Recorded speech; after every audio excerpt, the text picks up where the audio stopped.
So in today's lecture we are going to introduce the band theory of solids and we will discuss the Bloch's theorem. So what is the need of band theory of metals? So in the past we have free electron theory of metals, which is successfully describes the heat capacities, thermal and electrical conductivity, magnetic susceptibility and electrodynamics of metals, but it fails to explain the certain experimental facts, and there are some drawbacks. The drawbacks of free electron theories are that it could not explain the difference between conductor, insulator and semiconductors कि ये इस conductor से insulator और semiconductor के basic difference को explain नहीं कर पाती ये theory. And we know that from the electrical conductivity from free electron theory of metals, that this is proportional to your number of free electrons in metals, that means its valency. But it is experimentally found that the divalent metals जिनकी valency क्या है, दो valence electron है, जैसे beryllium, cadmium, and जो trivalent metals है, that is aluminium, indium etc., they are not good conductors. But जो theory में बताती है कि जितने ज़्यादा हमारे ये बैलेंसी होगी, जितने हमारे फ्री इलेक्ट्रॉन होंगे, उतने ज़्यादा हमारी क्या होगी, इलेक्ट्रिकल कंडक्टिविटी होगी इस फार्मूले से. So but it is not so that. So on the other hand, the monovalent atoms, metals such as copper and your silver, they are and gold are good conductors. तो इसकी because इसकी इनमें क्या balance electron के होते हैं, 1 होते हैं, और इसमें 2 या 3 है, तो ये they are not good conductors and they are good conductors. So this puzzle was not explained successfully by free electron theory of gas. And there was another drawback, that the shape of Fermi surface is found to be non-spherical, which is according to the free electron theory of metal should be spherical. जैसे मैंने पिछले lecture में बताया कि Fermi surface के लिए हम क्या करते हैं, जो हमारा फर्मी लेवल है, जो हमारा NF होगा, वहाँ का नंबर ऑफ एनर्जी स्टेट होंगी, उसको हम फील्ड एनर्जी स्टेट को क्या करेंगे, NF को हम क्या ले लेंगे, रेडियस ले लेंगे, उधर से हम क्या कर देंगे, सरफेस कॉन्स्टिट्यूट कर देंगे NF या KF, N स्पेस या KF space. So this should be spherical according to the free electron theory of gas. और इसके अंदर जितनी फील्ड स्टेट होंगी, ये N क्या बताएगा, ये फील्ड स्टेट को बताएगा, एक पॉइंट, हर point number of field state को बताएगा. So it should be spherical according to the free electron theory of gas, but it can be non-spherical. So this also was not explained by your free electron theory of metals. So thus we need a new theory that is known as band theory of metals. So इसमें क्या करते हैं हम, जो जैसे अगर हम we know that the electrons, every solid has a electrons, and the important question of electrical conductivities or thermal conductivities is that how that electrons in the solids they respond to applied electric field.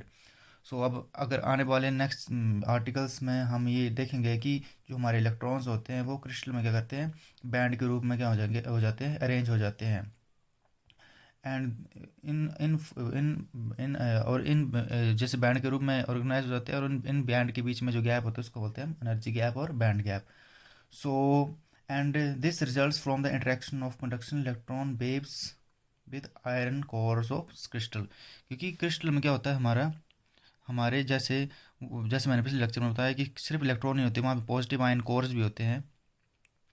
तो उन positive ion course और electron का course का कैसे interaction होता है, वो हमारा जो फ्लो इलेक्ट्रॉन थ्योरी में उसमें उसको सेटिस्फैक्टली उसको डिस्क्राइब नहीं किया गया. So therefore there is another theory that is known as band theory of metals. और इसमें क्या करते हैं हम क्या करते हैं कि जो फ्री इलेक्ट्रॉन थ्योरी को उसको हम एक्सटेंड करते हैं by taking into account the periodic lattice of the solid. Because crystal की एक इंपॉर्टेंट क्या बोलते हैं इसको, प्रॉपर्टी है कि दैट इज़ उसमें पीरियोडिसिटी होती है कि उसका रेगुलर अरेंजमेंट होता है, और तो हर एक लैटिस पैरामीटर के बाद क्या होता है वो रिपीट होता है, उसको बोलते हैं पीरियोडिसिटी. तो हम पीरियोडिसिटी को फ्री इलेक्ट्रॉन थ्योरी में इनकॉर्पोरेट करके वहाँ से हम क्या करते हैं, जो हमारे क्रिस्टल, इंसुलेटर, कंडक्टर और सेमीकंडक्टर, उसको हम सक्सेसफुली एक्सप्लेन कर लेते हैं. So now to explain that is periodicity in free electron metals, there was an important theorem which incorporates the periodicity of crystals which is known as your Bloch's theorem. So अब हम क्या करेंगे, blocks theorem को discuss करेंगे. जैसे हमने क्या किया कि जो फ्री इलेक्ट्रॉन थ्योरी है उसकी क्या जो बेसिक ड्रॉबैक्स हैं जो वो एक्सप्लेन किए और हमें न्यू थ्योरीज की क्यों ज़रूरत पड़ी. सो जो ड्रॉबैक्स हैं उसका एक सिंपलेस्ट जो उसका एक कॉज है, जिसका जो कारण है वो ये है कि जो उसकी जो free electron theory of metal की जो एजम्पशन है that is very over simplified, कि जो हमारा इलेक्ट्रॉन्स हैं वो क्रिस्टल में एक कांस्टेंट पोटेंशियल में मूव करते हैं, कि मतलब उनके अंदर कि क्रिस्टल के अंदर वो एक कांस्टेंट पोटेंशियल के अंदर मूव करते हैं. और कांस्टेंट मतलब क्या है, कांस्टेंट या जीरो पोटेंशियल के अंदर मूव करते हैं. बट ऐसा नहीं होता, बिकॉज कि जो हमारा क्रिस्टल है वो पीरियोडिक है और उसमें वो सिर्फ इलेक्ट्रॉन्स नहीं, वहाँ पे पॉजिटिव आयरन कोर्स भी हैं. उसकी वजह से क्या होता है, हमारा पोटेंशियल क्या हो जाता है, पीरियोडिक हो जाता है. उसका नेचर क्या होता है, पीरियोडिक हो जाता है क्रिस्टल की पीरियोडिसिटी की वजह से. सो हमने क्या किया, हम क्या करेंगे, अब फ्री इलेक्ट्रॉन थ्योरी को हम क्या करेंगे, एक्सटेंड करेंगे पीरियोडिक पोटेंशियल से. So according to free electron theory जो हमारा इलेक्ट्रॉन्स है वो पीरियोडिक कांस्टेंट पोटेंशियल में मूव करते हैं. So therefore equation of motion for those free electrons in one dimension is given by the Schrodinger equation in one dimension. So solution for this equation is very simple, which should be exponential plus minus iota kx, where k is your n pi upon l, nx pi upon l. So और k हो सकता है हमारे यहाँ पे ये भी होता है 2m e upon s cross square, ये भी होता है. So therefore this is the solution for this equation, one dimensional Schrödinger equation. So therefore this quantity E minus V naught is the kinetic energy of the electrons.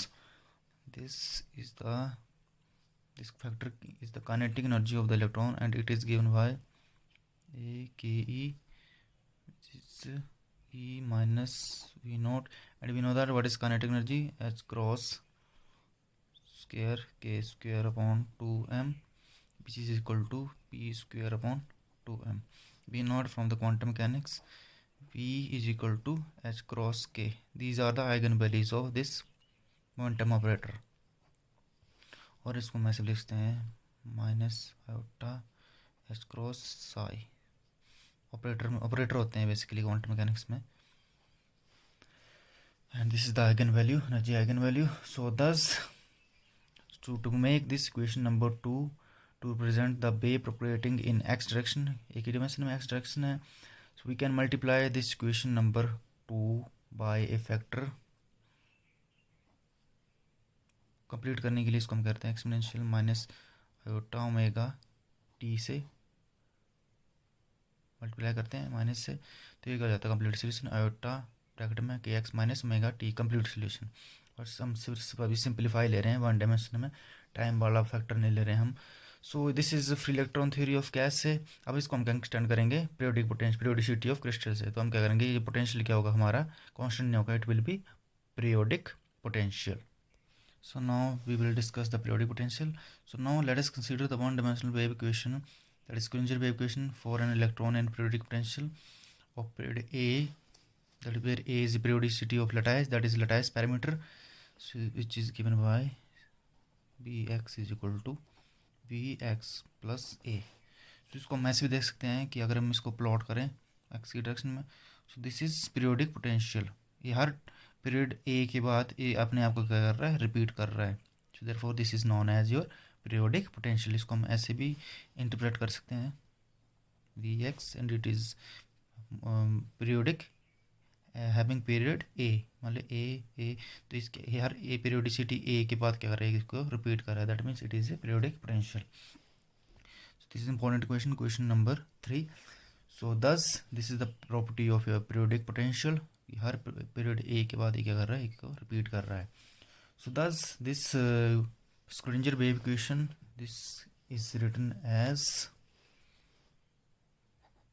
D square psi d x square plus 2m upon h cross square into E minus V naught into psi is equal to 0. This is equation number 4.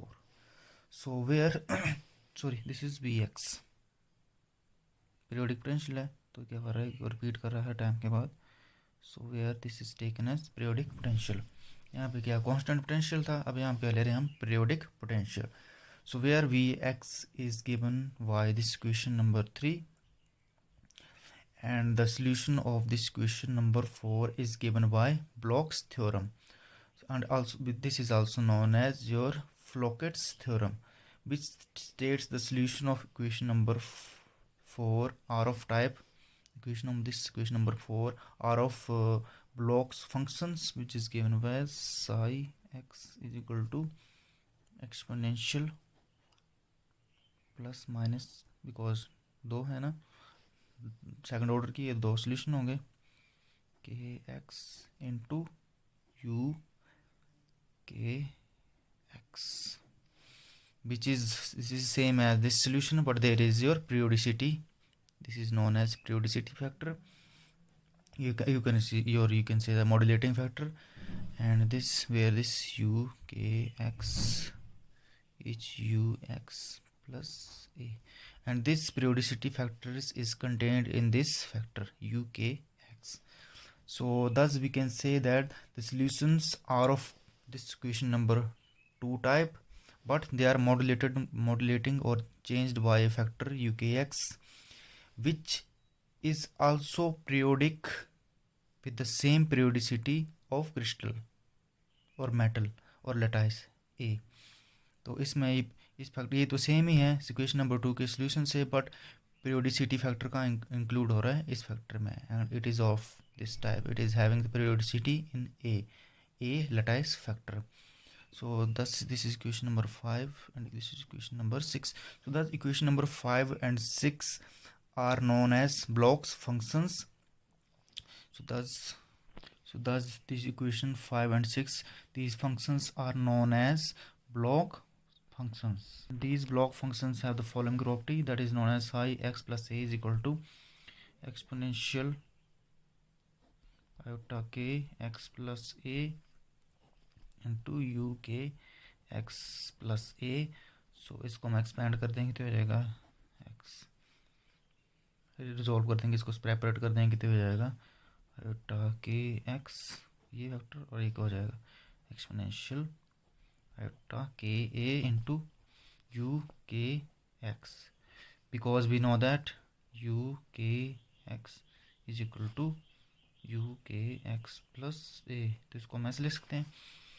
So now this factor, this and this factor, this is known as your psi x, and this is exponential iota k a. This is psi x plus a, because we know that psi x is equal to exponential iota k x into u k x. So this is from equation number 5. So thus we can write that this is gamma psi x plus a, where gamma is equal to exponential iota k a. So these Bloch functions have these properties. So this is equation number 7. So now equation number 4 is the second order linear differential homogeneous equation. So therefore it should have the two real independent solutions. दो real independent solution होंगे इसके, suppose these are fx and gx, और अगर इसका कोई और solution होगा or कोई any other solution होगा, so that should be the linear combination of these two real independent solutions. So let us consider if fx plus a and gx plus a are to be the solutions of this equation number 4. So therefore it can be written as the linear combination of these two solutions. Therefore fx play plus is equal to alpha 1 into fx plus alpha 2 into g x. मैंने क्या बोला कि जो इसका जो linear combination होगा अगर दो सोल्यूशन होंगे तो. So and g x plus a is equal to beta 1 f x plus beta 2 g x. Where alpha 1 alpha 2 beta 1 and beta 2 are the coefficients. So these are the linear combination. So therefore this is the question number 7, this is question number 8, question number 9. So and also these alphas and betas are the function of E. किसके function होंगे? Energy के function होंगे. So let psi x be another solution of equation 4. तो वो क्या होगा? linear combination होगा and it should be represented by the linear combination of these two real independent solutions. Therefore psi x is equal to, अब linear combination होगा तो there will be constant a, this is fx plus there will be constant b or constant b and this is gx. So it should also be the linear combination of two real independent solution fx and gx. This is question number 10. So periodicity वो लगा देंगे इसमें condition. So psi x plus a will be a fx plus a and b gx plus a. जब मैंने periodicity का इसको expand की तो क्या किया? सो दिस इसको मैंने a f x plus a plus b f g x plus a. तो अब इसकी वैल्यू पुट कर दी जैसे इक्वेशन नंबर 8 और 9 से इसकी वैल्यू पुट कर दी. So a into this value f x की ए की और b into g x plus a की वैल्यू. अब इसको मैं क्या करूँगा? सिंप्लीफाई करूँगा. Now simplifying question number 12 we get, thus was simplifying question number 12 we get in terms of fx and gx.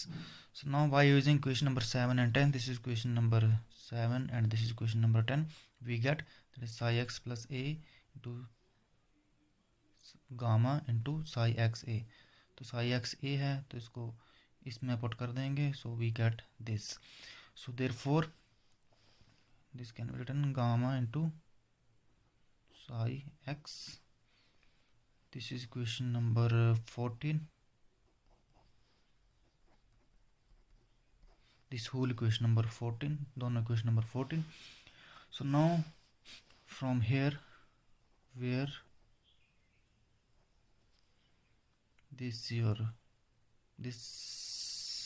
represents your gamma a.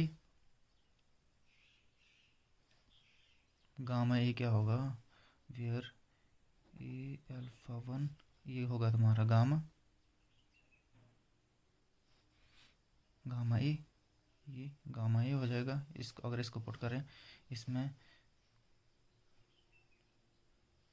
Equation number 13 को हम इधर पुट करें तो ये हो जाएगा हमारा a alpha 1 plus b beta 1 is equal to gamma a. ये पुट करें इसमें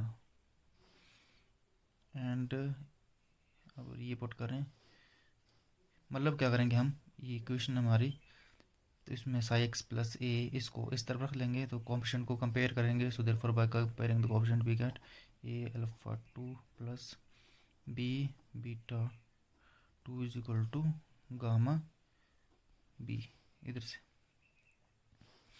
सो therefore this is question number,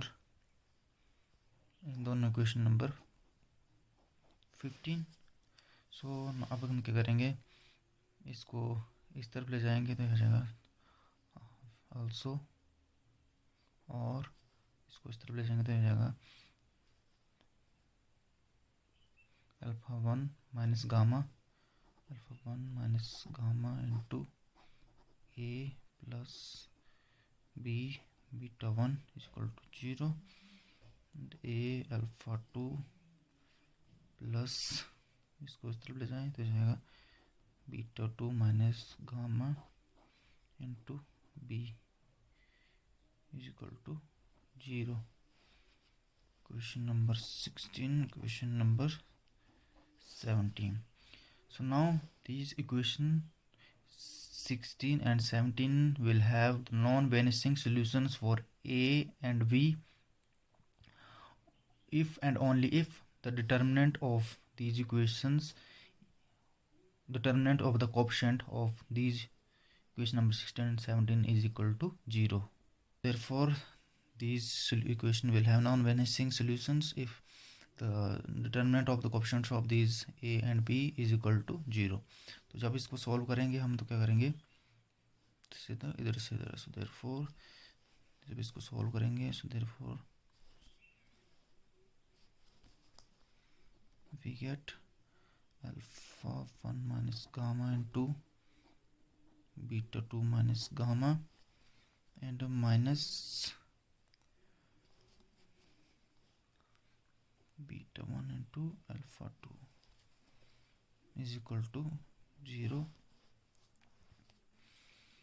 तो जब इसको सॉल्व करेंगे बीटा 1 into alpha 2, जब इसको सॉल्व करेंगे therefore by solving this we will get gamma square minus alpha 1 plus beta 2, मैं इसमें स्टेप स्किप कर रहा हूँ, into gamma plus alpha 1 to beta 2 minus alpha 2 to beta 1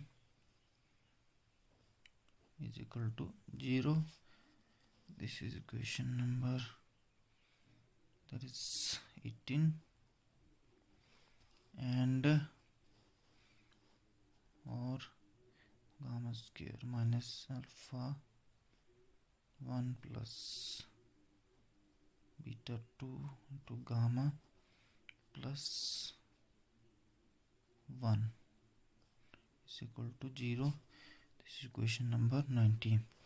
So here we have written that this alpha 1 beta 2 minus alpha 2 beta 1 is equal to 1 in equation number 18. So thus these results is proved below. Therefore here alpha 1 beta 2 minus alpha 2 to beta 1 is equal to, taken is equal to 1 in equation number 18. So now by using the discriminant, the solution for gamma is written can be calculated from equation number 19.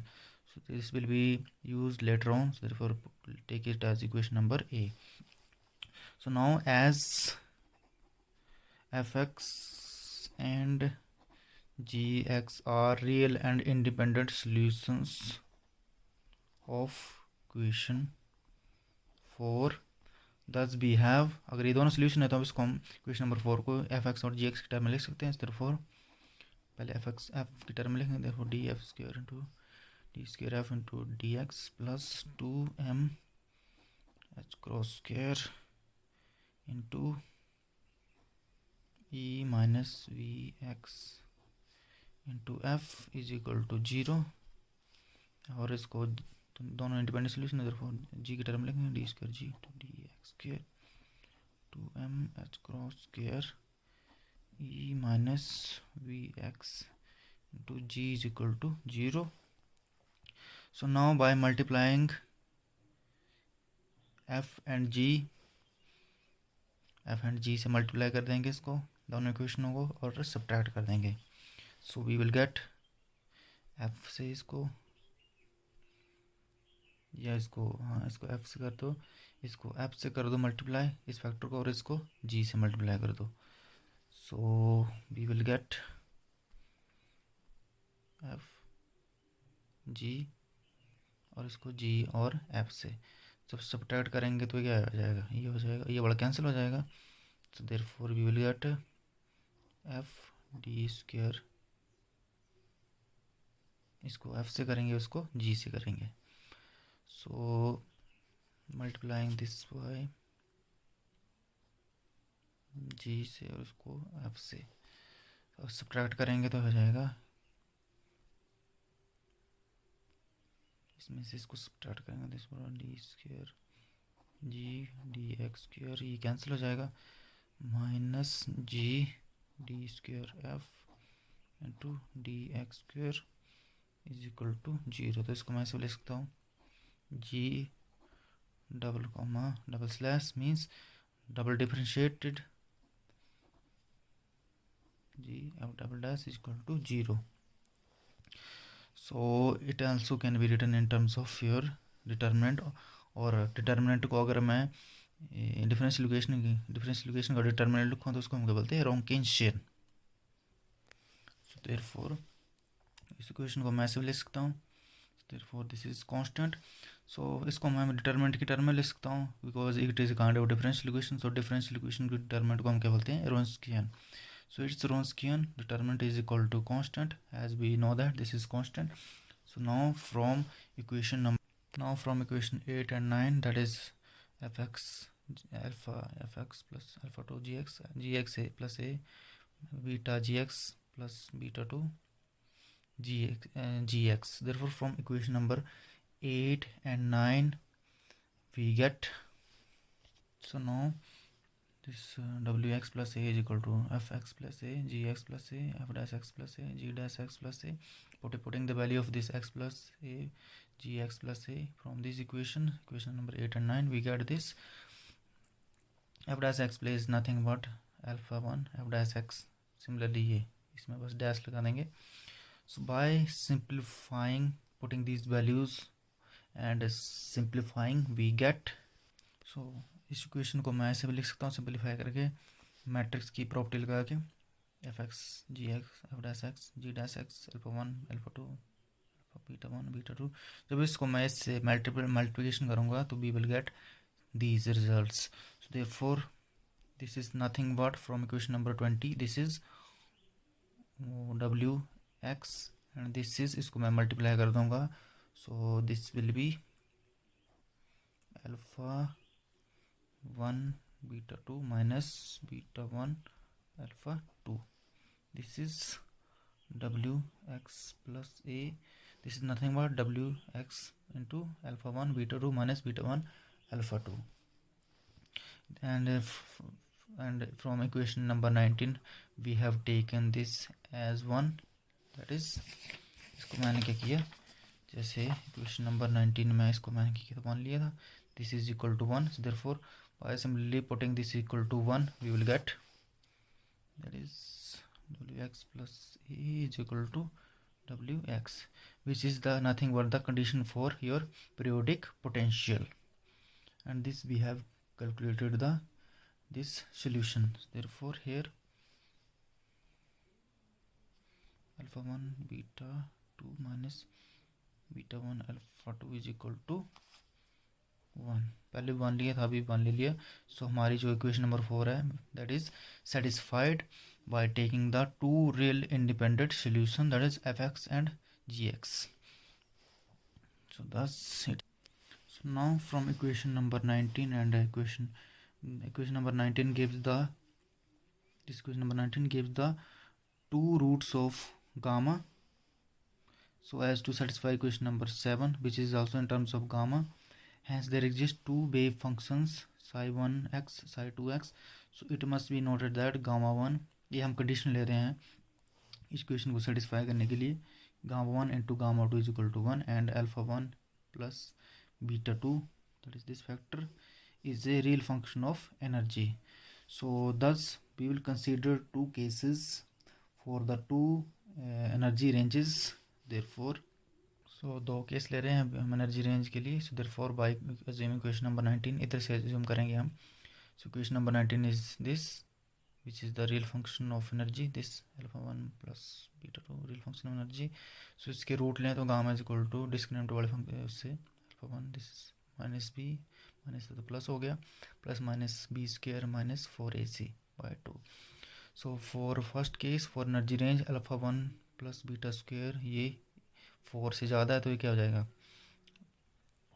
इसका square हो जाएगा. Sorry पहले लेंगे हम ये, this is 4 is greater than this real function. सो ये बड़ा हो गया 4 तो क्या होगा, -4 हो गया, तो -4 का अंडर रूट क्या हो जाएगा, -1 का under root iota, this will be 2 iota plus minus this. So therefore in this case तुम्हारा गामा क्या हो जाएगा, इधर से लेंगे 2 iota plus minus alpha 1 plus beta 2 divided by 2. Therefore root क्या हो गया यहाँ पे, कम्प्लेक्स हो गए. So therefore root will be complex conjugate to each other. Iota हो गया.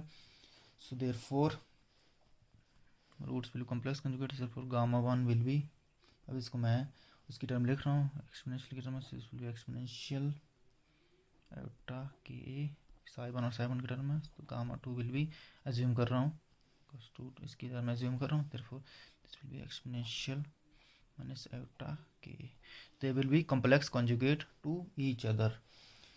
So and here a k is your real and corresponding wave functions will be psi 1 and psi 1x and psi 2x. So now in this case we get the complex, the wave function, the roots are complex conjugate to each other where k is real and corresponding wave functions psi 1x and psi 2x are given as psi x psi 1x plus a is equal to exponential iota ka into psi 1x to psi 2x plus a is equal to exponential minus iota ka. Therefore they are complex conjugate to each other. So in general this can be written as exponential plus minus ka is equal to psi x. Question number 3. Such functions are the Bloch functions and these are described by previously equation number 5 and 6 and they are allowed wave functions. So now for the another case. Now for the case 2, for energy range alpha 1 plus beta 2 square is greater than 4. So therefore that equation number 19 is reduced into this. तो ये क्या हो जाएगा, यहाँ पे -4 था, 4 से ज़्यादा. So this will be this square. So this will be the values of gamma depending upon plus and minus sign, and the corresponding wave functions are given by psi 1x is equal to exponential mu x into ux and psi 2x, and the roots, these roots are reciprocal to each other. Reciprocal है, एक mu x है minus mu x है. psi 2 will be exponential minus mu x into mu x where mu is a real.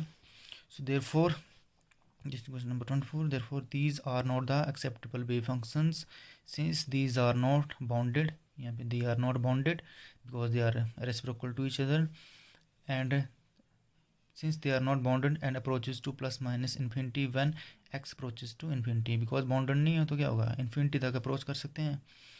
So therefore x infinity होगा तो क्या होगा, ये infinity को approach करेगा फंक्शन. अगर x minus infinity होगा तो psi 2 will be minus infinity. So thus we find that the energy spectrum of an electron in periodic potential consists of allowed wave function which are Bloch functions and forbidden wave function. So therefore there are allowed and forbidden energy regions which are known as bands, and these bands will be described in detail in the next article, that is known as Kronig-Penney model. Therefore this is all for the Bloch function.